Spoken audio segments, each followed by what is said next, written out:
Hello, my MacGyvers. I hope you guys are all doing this fine day. I'll be your host today, Rentaro Amame, one of the few alter egos from the creator of this channel. Today, we'll be talking about Resident Evil Village, the most recent game in the installment of the Resident Evil series. So, the specific thing I want to talk about in today's video relating to the Resident Evil game is not a review like you saw with the recent Black Lightning content. Kokichi will be handling that.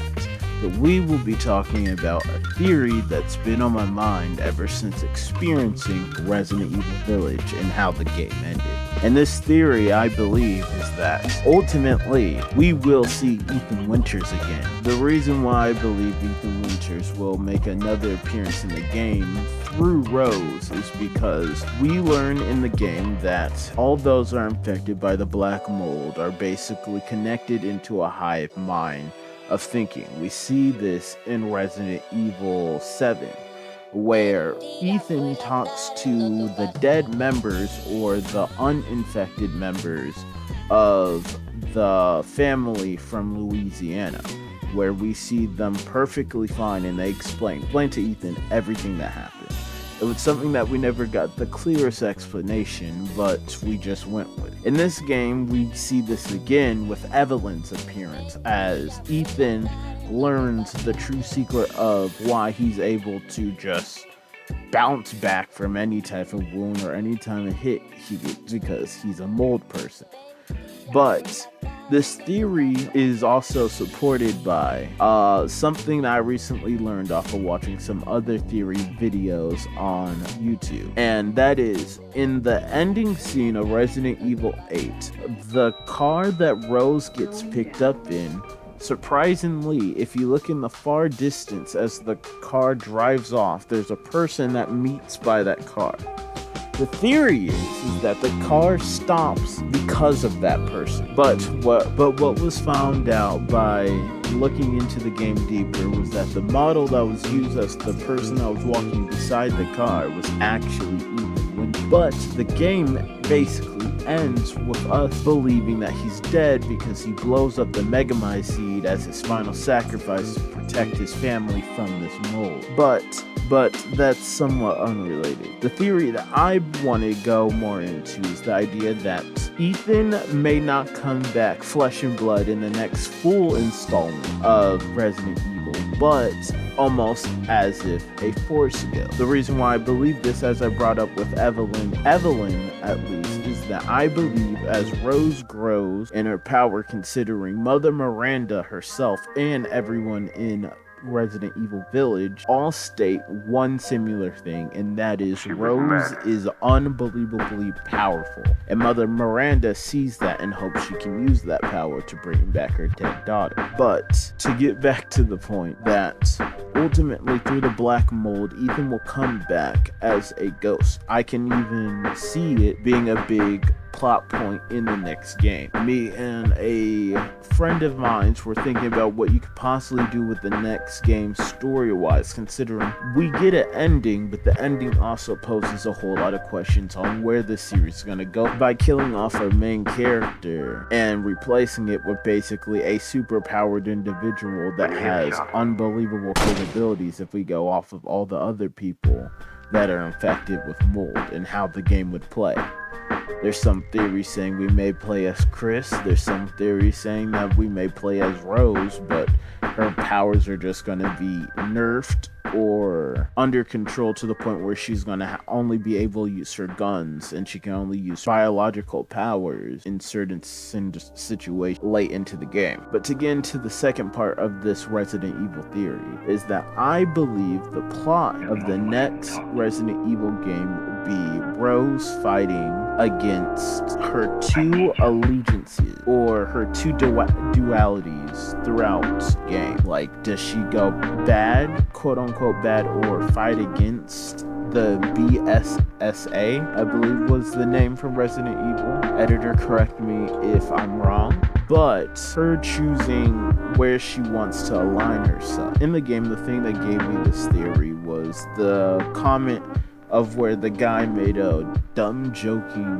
joke about referring to her as Evelyn, which is the monster, scarring, dumb, evil, satanic little girl that is Evelyn, and comparing her to Rose to that just because she is infected to the mold like Evelyn is. But because of that comment, I consider that's where the game may go now, considering that the game also ends with us learning that the soldiers that were fighting Mother Miranda's lackeys were actually all infected bioweapons as a big plot point. So I can see in the next game being the big thing is that Rose and Chris may start distancing themselves from the organization because they are no longer fighting these bioweapons, but trying to use them and weaponize them, even though from the very beginning, we know you shouldn't do that, considering this organization that they work for is literally made to fight against those things. But I can see that being a big thing with Rose. I can see the organization pressing Rose to become more one with the mold and use more of her abilities. And when she uses her abilities, I can see her losing her humanity, going into insanity. Because from what we've seen with all people that were infected by the mold, is that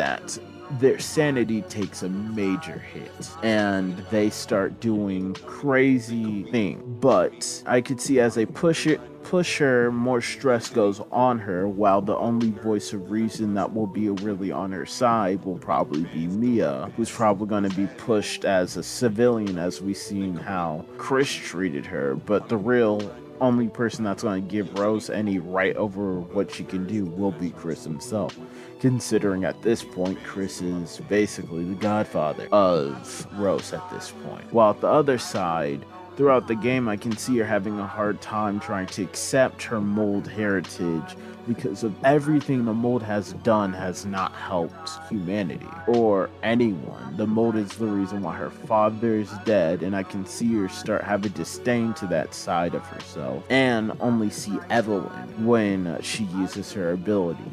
Because I can imagine throughout the game as she learns more about how to use her abilities, the more comments are being like, oh, you're like Evelyn. Oh, you're like Evelyn. Similar to like some things we see in like Superman things where people are scared that this powerful power will become evil and attack us one day. But I can see that being the pushing factor into Rose's imbalance in her own sanity and her own moral standing on how she feels about things. In this idea of the plot, I would believe we would be following Chris Redfield as he's just doing a mission trying to work with the agency while at the same time fighting against the agency's bioweapon soldiers, but also try and keep a good eye on Rose. While Rose is going on through the story trying to find out where she is, I can see her slowly become more dark and her sense of reality becomes warped. Is that the more she sees herself as a monster,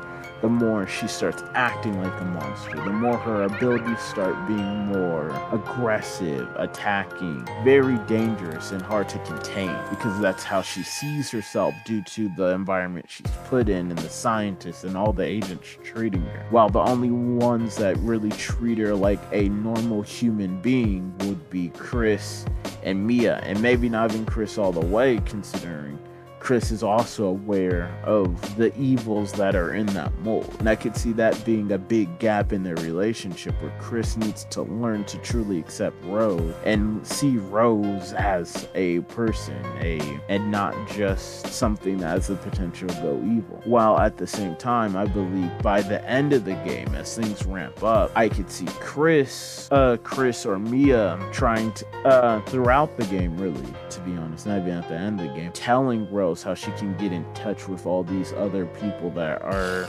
connected to the mold from what they found about their research, or just stuff that Mia's aware of, considering she was once infected. But that's one of the other reasons why I feel like her sanity may take a drop in the next game, is because I could see that being a big factor. They try doing something they did with Aang, to use as a good example, where they try forcing her to get good by tapping into prior users of the mold. but the only ones she could probably connect to would be probably people like Mother Miranda and Evelyn, since they're the most prominent users and most powerful people within the mold.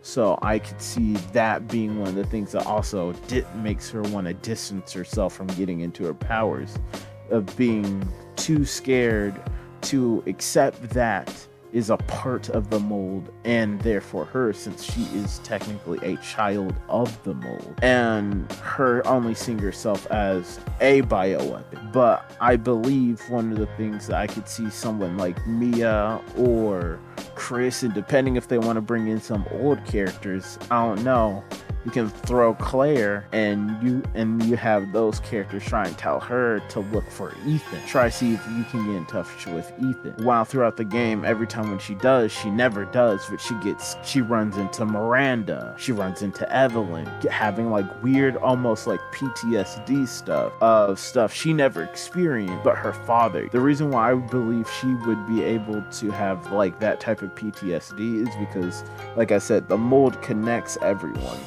And that she makes a weird comment at the end of the game that she knows she's like her father. So I can imagine that her brain is giving herself almost like, what's the word I'm looking at? A hive mind, or passing down memories throughout the mold from Ethan into her head.